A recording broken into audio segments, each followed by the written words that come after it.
แขนงกสิกรรมป่าไม้แขวงพงศาลีได้เล็งใส่การสุขโยส่งเสริมการปลูกการเลี้ยงที่เป็นท่าแห่งสำคัญของแขวงในการพัฒนาเศรษฐกิจสังคม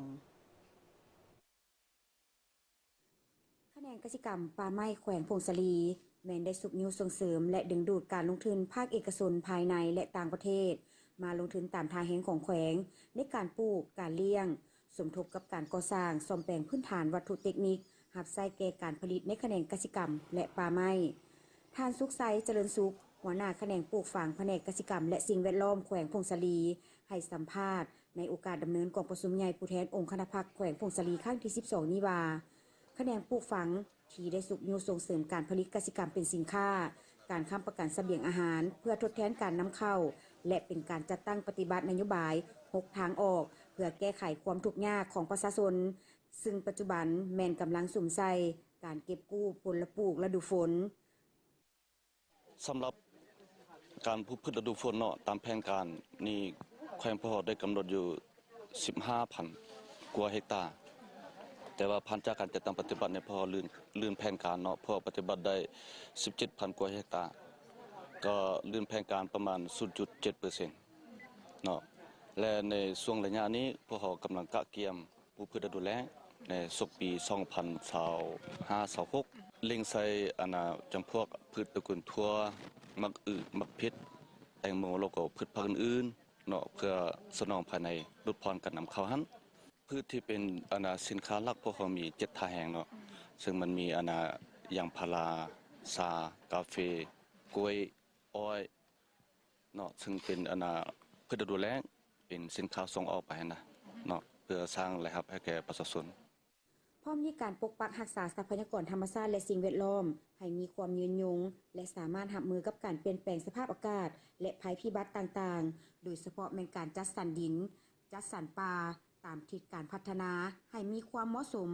ส่วนทานอานนท์ธรรมวงศ์รองหัวหน้าแขนงป่าไม้แผนกกสิกรรมและสิ่งแวดล้อมแขวงพงศาลีให้ฮู้ว่าปัจจุบันแขนงป่าไม้พร้อมเล็งใส่ในการจัดสรรเนื้อที่ป่าในทั่วแขวงให้ไปตามแผนพัฒนาของแขวงอัตราส่วนเนื้อที่ป่าไม้ปกหุ้มให้กว่า75ส่วนห้อยของเนื้อที่ทั่วแขวง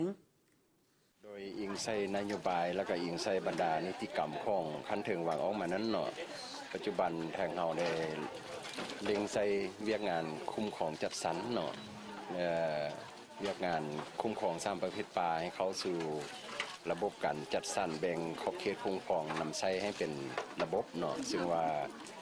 อิงใส่คำสั่งของนายกเฮาก็เห็นว่าการนำใช้นั้นยังบ่ทันเข้าระเบียบเท่าที่ควรเนาะมีบ้านมีประชาชนยังบุกรุกป่าไม้อันนี้เพื่อให้สอดคล้องกับนโยบายของภาครัฐคันถึงหันแท้เฮาก็เล็งใส่เรื่องจัดสรรขอบเขต3ประเภทป่าเนาะมันมีบ้านที่ตั้งอยู่ในขอบเขต3ประเภทป่าเฮาแล้วเฮาบ่ได้จัดสรรละเอียดเนาะบ่ได้แบ่งเขตว่าตัวนี้เป็นเขตคุ้มครองตัวนี้เขตนำใช้เขตห่วงห้ามหั่นน่ะเนาะตอนนี้เฮ็ดให้แต่ละปีก็มีผลกระทบต่อเนื้อที่ป่าไม้ที่เฮ็ดให้ป่าไม้เฮาก็ยังบ่ทันได้บรรลุตามยุทธศาสตร์ที่วางไว้ 70% นั่นแหละเนาะแต่ว่าแล้วพงศาลีเฮาก็เรื่องทำลายป่าไม้นี่เฮาก็เห็นได้ก็สิบ่หลายปานใดแต่ว่าก็ฮัก